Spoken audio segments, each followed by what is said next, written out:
I have a confession. Something I never told my wife in 44 years of marriage. I kept saying soon, next week, when the time is right, then she died. And I never said it. That secret has lived inside me for 17 years. Like a stone I swallowed that never dissolved, I'm going to tell you what it was, right here, because you need to understand what it cost me and why it's going to cost you too if you keep doing what I did. My name is Leonard. I'm 87 years old, and what I'm about to say, I've never spoken out loud. Not to my children, not to my priest, not to the therapist my daughter made me see after Margaret died. This is the first time. Stay with me, because this isn't just my story. I promise you, it's yours too. People always talk about the big regrets, the affair, the dream they abandoned, the business they never started. Those aren't the ones that break you at the end. What breaks you is something far smaller, something so ordinary, so easy to fix, that the fact you never fixed it is the part you can't forgive yourself for. I didn't cheat on Margaret. I wasn't a drunk. By every visible measurement, I was a decent husband for 44 years, but I withheld the one thing she needed most, so consistently, so quietly, for so long, that I didn't realize I was doing it until she was gone.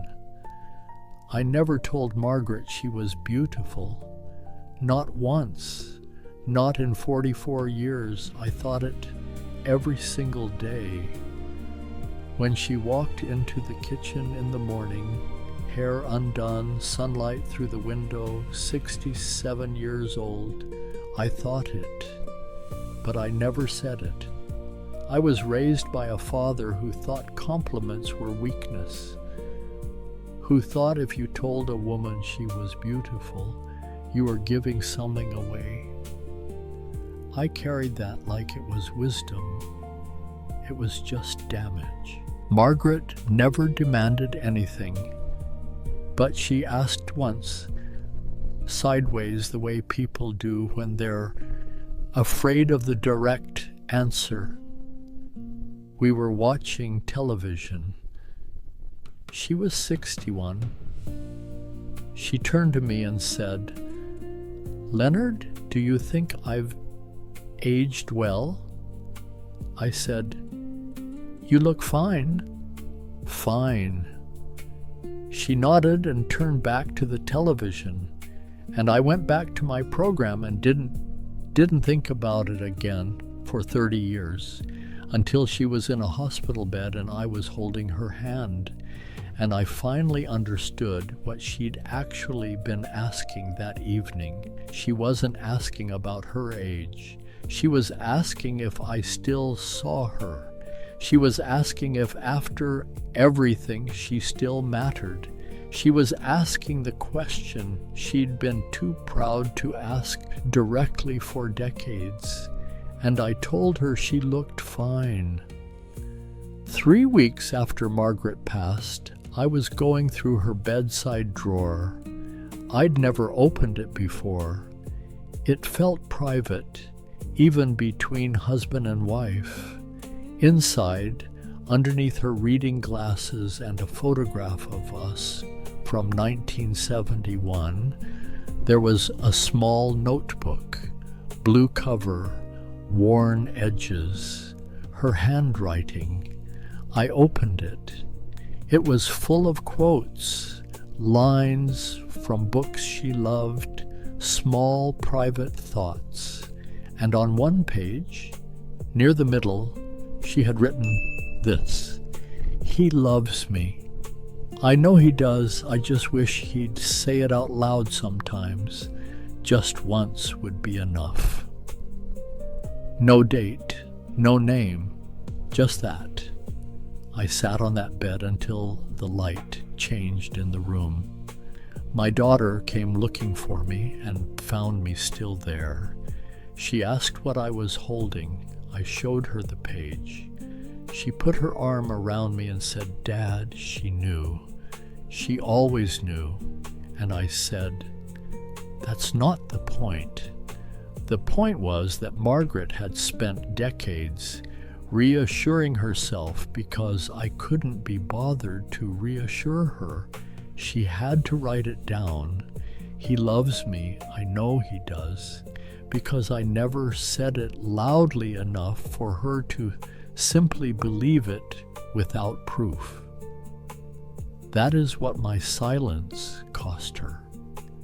Here is what I've come to understand at 87. The thing nobody tells you when you're young and busy and certain that love is obvious. Love is not obvious, not to the person receiving it. You can love someone completely and still leave them feeling unseen. You can be faithful, present, providing, and still leave them emotionally hungry.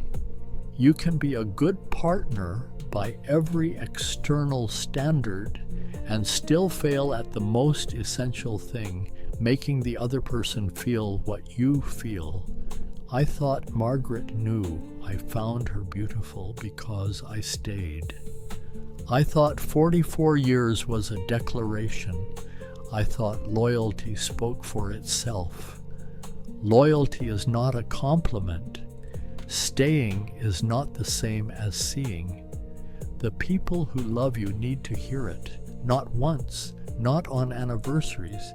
They need to hear it on ordinary Wednesday afternoons. When they walk in with messy hair and ask quiet questions they're afraid to ask directly, that's when it counts the most. Right now, someone in your life is having a version of Margaret's thought. They're telling themselves the story. They're writing their own private notebook.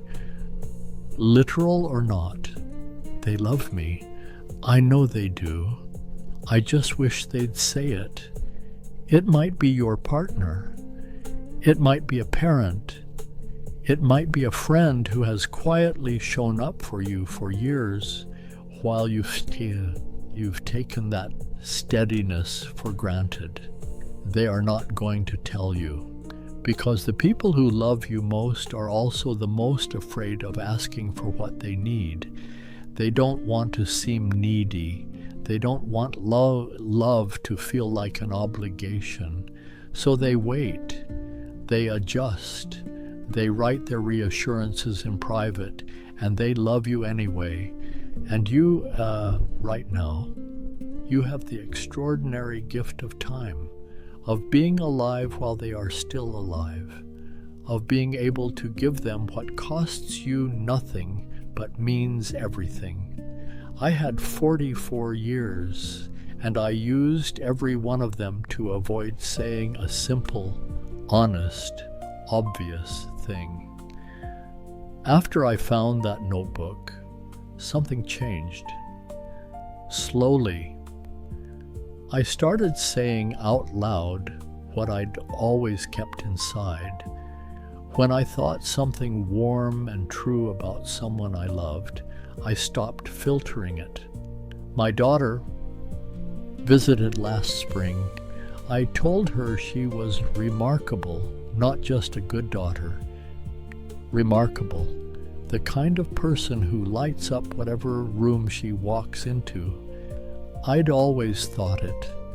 I said it out loud for the first time when she was 53 years old. She stared at me. Then she hugged me so hard, I thought my ribs would crack. 53 years. That's how long she'd been waiting to hear her father say that out loud.